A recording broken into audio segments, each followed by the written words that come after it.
Hey there, Fampay users. Want to learn how to manage your transaction history in the Fampay app? Let's dive in. First things first, launch the Fampay app on your device and make sure you're logged in. Next, head over to the Transactions or History section to view your recent transactions. Now, here's a quick tip. While Fampay might let you hide or clear specific transaction details, remember the most financial apps, including Fampay, usually don't allow permanent deletion of your transaction history due to security and regulatory reasons. If you really need to clear your transaction history or hide certain transactions, your best bet is to reach out to Fampay's customer support.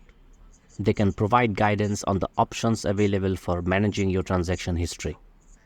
Just keep in mind that transaction on histories are generally retained for legal and security purposes, so complete deletion may not be an option. For the latest information, make sure to check directly with Fampay's support or their frequently asked questions. That's it for today's quick guide.